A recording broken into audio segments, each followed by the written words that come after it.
សូមគោរពនិងជម្រាបសួរពុកម៉ែមីងមាបងប្អូនអរគ្នាជាទីគោរពនិងជាទីស្រឡាញ់ថ្ងៃស្អែកត្រូវជាថ្ងៃសិលថ្ងៃ8រោចណាហើយ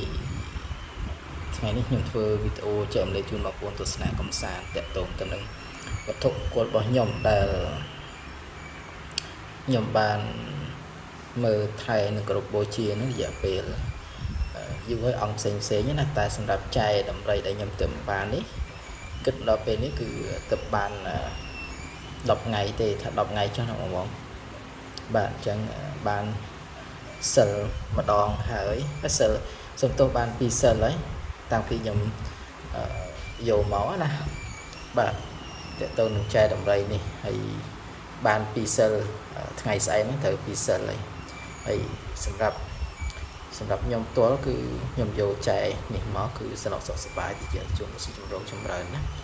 ហើយអត់កាចទេមានអ្នកខ្លះថាចែកាចតែសម្រាប់ខ្ញុំកាន់ដូចជាអត់បញ្ហាទេខ្ញុំធម្មតាសម្រាប់ខ្ញុំណា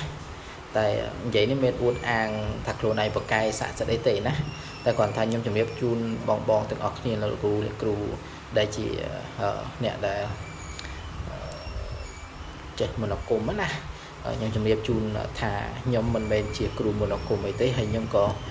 មិនចេះអីដូចគ្នាដែរខ្ញុំអត់ចេះទេណាខ្ញុំជំរាបជូនដល់ដែលគឺដោយការគោរពការស្រឡាញ់របស់ខ្ញុំអញ្ចឹងហើយនេះគឺញើសឈាមដែលខ្ញុំប្រឹងសន្សំទេខ្ញុំសន្សំទម្រាំនឹងខ្ញុំបានលុយគ្រប់ខ្ញុំជាវចែមួយអង្គនេះយកមកគ្រប់បូជាយកមកពាក់នឹងកណាចឹងខ្ញុំជម្រាបជូនបងប្អូនទាំងអស់គ្នាថាខ្ញុំជាវគេមកខ្ញុំមិនមែនជាអ្នកធូរធាយទេតែគ្រាន់ថាការស្រឡាញ់ការចង់បានរបស់ខ្ញុំគឺខ្ញុំសុខចិត្តអត់បាយអត់ទឹកតែបានរបស់ដែលខ្ញុំស្រឡាញ់របស់ខ្ញុំចូលចិត្តយកមកគ្រប់បូជាណាធៀបពិតទៅខ្ញុំអត់ជាអ្នកធូរធាយទេហើយតម្លៃដែលខ្ញុំជាវនេះគឺខ្ពស់ទាំងទីផ្សារដែលគេដាក់ដេញថ្លៃក៏ដូចជាជាវដែរតែគាត់ថាចែវាមានទៅតាមប្រភេទសន្តានរបស់ចែចឹងតែចែខ្លះស្អាតចែខ្លះស្អាតចឹងណាហើយសម្រាប់របស់ខ្ញុំនេះសម្រាប់ខ្ញុំគឺស្អាតខ្ញុំស្រឡាញ់ខ្លាំងបើខ្ញុំហ៊ានឲ្យតម្លៃខ្ពស់ទាំងទីផ្សារហើយនិយាយទៅខ្ញុំស្រឡាញ់ខ្លាំងហើយស្អាតហើយខ្ញុំសុខចិត្តចំណាយលុយទៅព្រោះធាតុពិតវត្ថុមង្គលវត្ថុស័ក្តិសិទ្ធិសម័យបច្ចុប្បន្នយើងនេះគឺបើអត់យកលុយទៅជាវទេគឺអត់បានទេណាបងជំរាបជូនបងទាំងអស់គ្នាណាអត់នៅសុខវត្ថុស័ក្តិសិទ្ធិរត់100យើងទេណាមានតាស្មាទោសមានតានាងពួន7ជូខ្លង7ជូឬក៏ស្អីទេដែលយើងអាចទៅរកដោយធម្មជាតិបានដែលកន្លែងណាមានយើងរកបានអញ្ចឹងណាតែសម្រាប់ដូចជាចែដូចជាភ្លុកដូចជាអីនេះបើយើងអត់ចំណាយថវិកាអត់ចំណាយបច្ច័យទេគឺអត់បានតួអង្គនឹងយកមកថែសារគ្រប់បូជាទេណាហើយសម្រាប់ខ្ញុំផ្ទាល់ដូចខ្ញុំជម្រាបជូនបងខ្ញុំមិនមែនជាអ្នកធូរធាយទេខ្ញុំសន្សំទម្រាំនឹងខ្ញុំបានចែមួយអង្គនេះយកមកហើយតួអង្គផ្សេងក៏ខ្ញុំដូចគ្នាដែរខ្ញុំចំណាយថវិកាខ្ញុំទាំងបញ្ចប់ទម្រាំនឹងបានតួអង្គមួយយកមកគ្រប់បូជាអញ្ចឹងណាអញ្ចឹងមិនងាយទេហើយដូចខ្ញុំជម្រាបបងអញ្ចឹងណាសម្បីតាព្រះអង្គប្រតិជីវដែលខ្ញុំមានហើយខ្ញុំគ្រប់បូជាប្រចាំថ្ងៃស្វ័យ9ឡើងសាច់9អស់នេះគឺខ្ញុំដូចគ្នាដែរណាចំណាយថវិកាទម្រាំនឹងបានព្រះអង្គយកមកណាហើយនៅយកទៅឲ្យគេស្រោបប្រាក់ទៀតគឺចំណាយមកចប់បងព្រោះតែយើងអ្នកគ្រប់អ្នកស្រឡាញ់យើងចំណាយលុយយើងមិនខ្លាចទេដោយសារយើងបានរបស់ដែលយើងស្រឡាញ់យើងបានរបស់ដែលយើងគ្រប់បូជាបើថាឲ្យចាំរបស់ទាំងអស់នោះហោះ100យើងមិនងាយទេបងព្រោះសម័យឥឡូវសម័យចាយលុយមិនមែនសម័យដូចជាកាលពី50-60ឆ្នាំមុនវត្ថុស័ក្តិសិទ្ធិរត់100ម្ចាស់ទេណាសម័យនេះបើសិនជាបងអត់មានបច្ច័យទៅជាវគេគឺមិនបានទេណាបានទៅស្រឡាញ់បានទៅតានេះអញ្ចឹងគឺមិនងាយទេសម្រាប់វត្ថុស័ក្តិសិទ្ធិបើសិនជាយើងអត់មានលុយមិនកាក់ទៅជាវត្ថុស័ក្តិសិទ្ធិយកមកគ្រប់បូជាយកមកថែរក្សាណាហើយយើងមានវត្ថុស័ក្តិសិទ្ធិយើងកុំប្រមាថឲ្យថារំពឹងណារំពឹងតែលើវត្ថុស័ក្តិសិទ្ធិយើងធ្វើខុសក្រមសីលធម៌ខុសជីវៈអីគឺអត់បានទេគាត់ណានឹងមិនរងរឿងមិនចម្រុងចម្រើនសម្រាប់ខ្ញុំផ្ទាល់ដូចខ្ញុំជម្រាបជូនបងអញ្ចឹងថាខ្ញុំចំណាយទាំងពេលវេលាទាំងថវិកាទៅដល់នឹងបានតួអង្គមួយអង្គយកមកគ្រប់បូជាណាហើយខ្ញុំអ្នកស្រឡាញ់គាត់ថាខ្ញុំមិនចេះ អីប៉ុណ្ណឹងឯងខ្ញុំស្រឡាញ់ខ្ញុំគោរពទៅដឹងគាត់ថាថ្ងៃសិលថ្វាយផ្លែឈើថ្វាយអីជូនដល់តួអង្គដែលខ្ញុំគោរពបូជានឹងទៅណាហើយសម្រាប់ខ្ញុំវិញខ្ញុំមានតែប៉ុណ្្នឹងទេសម្រាប់ចែករំលែកសម្រាប់ជូនបងប្អូនទស្សនាកំសាន្តណាខ្ញុំអត់មានអីថ្មីប្លែកទេហើយខ្ញុំជម្រាបជូនបងប្អូនថាចែដែលខ្ញុំជាវនេះគឺមកនៅជាមួយខ្ញុំបាន2សិលថ្ងៃស្អែកហ្នឹងឯងគឺ2សិលហើយស្ដកសុខសប្បាយអត់មានកាចមានអីដូចអង្គផ្សេងទេគឺខ្ញុំរបស់ដែលខ្ញុំគោរពបូជាគឺអត់មានហើយកាចធ្វើឲ្យម្ចាស់មិនចង់រក្សាទុកថ្វាយគុំថ្វាយបូជាវត្ថុមង្គលហ្នឹងណាគឺអត់ទេគឺសំណុកសុខសប្បាយរហូតហើយព្រះអង្គ7កិរិយានេះការខ្ញុំជាវក៏មិនក្រែលដែរណាបងការខ្ញុំជាវឬបាក់ខ្ទង់ជិត500ដែរណាខ្ទង់500ជាងការខ្ញុំជាវដោយសារជារបស់ខ្មែរយើងទឹកដីខេត្តពោធិ៍សាត់អញ្ចឹងថ្លៃការខ្ញុំជាវក្បែរហ្នឹងឯងក្បែរ500ថ្ងៃការខ្ញុំជាវខ្សែក្រោយនេះក៏ខ្ញុំជាវ200ជាងដែរណា7លីណាការខ្ញុំជាវណាថ្លៃបងថាថ្លៃថាបានដែរតែក្តីស្រឡាញ់យើងចង់បានរបស់ដូនតារបស់ខ្មែរយើងសុទ្ធ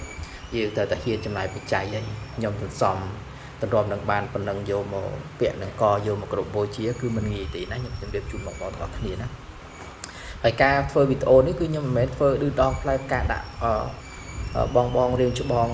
មួយរូបណាឡើយគឺគាត់ណាចង់បញ្ជាក់ថារបស់ដែលខ្ញុំមានគឺរបស់ដែលខ្ញុំចំណាយថវិកាចំណាយពេលវេលាដើម្បីទៅជាវពីបងផ្សេងដើម្បីយកមកគ្រប់បូជាមកថែរក្សារបស់ធម៌មង្គលរបស់ដែលយើងគ្រប់ស្រឡាញ់ហ្នឹងទៅណាអញ្ចឹងខ្ញុំបញ្ជាក់ឲ្យបញ្ជាក់ទៀតថាខ្ញុំអត់មានធ្វើវីដេអូដើម្បីឌឺដងផ្លែផ្កាដាក់បងណាទេអ្វីដែលខ្ញុំធ្វើនេះគាត់ជាការចែករំលែកអ្វីដែលជាបទពិសោធន៍ដែលខ្ញុំជួបផ្ទាល់អ្វីដែលខ្ញុំបានចំណាយថវិកាខ្លួនឯងមកគ្រប់បូជានឹងជាវនៅតួអង្គនីមួយយកមកថែរក្សាទេណាហើយបងមើលទៅជុតទី2ជុតទី3របស់ខ្ញុំក៏ដូចគ្នាដែរណាខ្ញុំសាច់ចំណាយទាំងអស់ទន្ទឹមនឹងបានមួយខ្សែយកមកពាក់នឹងកដើម្បីគ្រប់បូជាហើយស្អែកថ្ងៃសៅរ៍គឺរៀបចំហើយដែរណាបាទមានចេកមានស្ករគ្រាប់មានអីចឹងទៅណាថ្វាយណាអញ្ចឹងជំរាបជូនបងដដែលថាចែនេះនៅនឹងដៃខ្ញុំរយៈពេល2សិលហើយណាបាក់10ថ្ងៃជាងហើយព្រោះការខ្ញុំយកមកគឺចំថ្ងៃសិល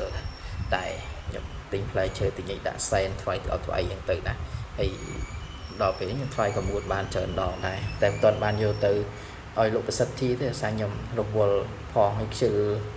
ទៅចាំមួយថ្ងៃណាខ្ញុំបានទៅធ្វើការនៅភូមិហ្នឹងខ្ញុំទៅសុំលោកឲ្យលោកប្រសិទ្ធិឲ្យស្រោចទឹកតែម្ដងខ្ញុំទៅចេះតែបានតែពេលខ្លះទៅយើងណាមួយសាំងរៀងថ្លៃផងឥឡូវអញ្ចឹងខ្ញុំក៏មិនសូវបានទៅណាឆ្ងាយខ្ញុំនៅតែកន្លែងនៅតែ office អញ្ចឹងណាអញ្ចឹងទាត់បានចេញក្រៅទេជាមួយខ្ញុំបានចេញក្រៅទៅខ្ញុំនឹងនិមន្តឲ្យចៅអធិការវត្តលោកប្រសិទ្ធិដាស់នៅដែលជានៃវត្ថុស័ក្តិសិទ្ធិរូបធម៌គោលរបស់ខ្ញុំដើម្បីឲ្យដាស់តួអង្គយានលោកនៅមុនហ្នឹងឲ្យក្រុមថែសារម្ចាស់ថ្មីអញ្ចឹងណាព្រោះខ្ញុំតាំងពីខ្ញុំវន់ចែមកគឺខ្ញុំអត់ទាន់ដែលបានយកទៅឲ្យលោកប្រសិទ្ធិទេណាតែតួអង្គផ្សេងគឺខ្ញុំបានប្រសិទ្ធិច្រើនមកហើយតើតើនឹងព្រះអង្គ7កិរិយាព្រះអង្គព្រះអេជវីហើយនឹងតួអង្គផ្សេងទៀតដែលខ្ញុំពាក់ខ្សែកជុតទី1របស់ខ្ញុំប្រចាំថ្ងៃណាហើយលេងតែចែទេដែលខ្ញុំអត់ទាន់បានយកទៅប្រសិទ្ធិហើយចាំមើលថ្ងៃណាខ្ញុំរៀងតនេការងារតិចខ្ញុំនឹងយកទៅខ្ញុំទៅស្រោចទឹកផងខ្ញុំឲ្យលោកប្រសិទ្ធិផងដាស់ផងណាបាទអញ្ចឹងវីដេអូរបស់ខ្ញុំចែកលេខជូនបងប្អូនទស្សនាកំសាន្តតែប៉ុណ្្នឹងទេអរគុណច្រើនជម្រាបលាហើយជួបគ្នានៅវីដេអូក្រោយៗទៀតជម្រាបលាអរគុណច្រើនហើយនៅតែអរគុណច្រើនដល់បងដែលតែងតែតាមដាននៅ Channel YouTube របស់ខ្ញុំទាំងពីរChannel TikTok ក៏ដូចជាបណ្ដាញសង្គមនានាផ្សេងទៀតហើយតែងតែឲ្យកំណត់នឹងល្អយោបល់ល្អសម្រាប់ខ្ញុំក្នុងការអភិវឌ្ឍខ្លួនក្នុងការធ្វើវីដេអូជាអ្នកកើតមេតិកាចែករំលែកវប្បធម៌ក៏ដូចជាវត្ថុស័ក្តិសិទ្ធិហើយនឹងចែកជាវនៅវត្ថុស័ក្តិសិទ្ធិបងមាននិស្ស័យអាចជាវបាន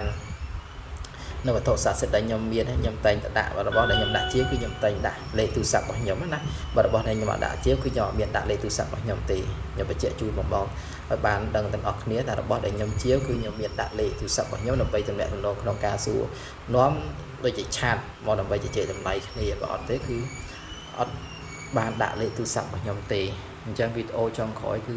មានតែពាក្យអរគុណច្រើនសម្រាប់បងទាំងអស់គ្នាក្នុងការតាមដាន តាចូល like ចូល comment ចូល subscribe នៅ channel YouTube របស់ខ្ញុំទាំងពីរ channel ក៏សូមជូនពរឲ្យពុកម៉ែមីមីបងប្អូនអរគ្នាជួបតែសេចក្តីសុខសប្បាយតិចជុំរកស៊ីចម្រើនហើយចាប់ឲ្យប្រទេសជាតិលើសកលលោកកិច្ចផុតពីវិបត្តិសេដ្ឋកិច្ចសកលនិងឲ្យឆាប់មានលុយមានកាក់ច្រើនដូចទាំងអស់គ្នាឡើងវិញអរគុណច្រើនជំរាបលាជួបគ្នានៅវីដេអូក្រោយៗទៀតជំរាបលា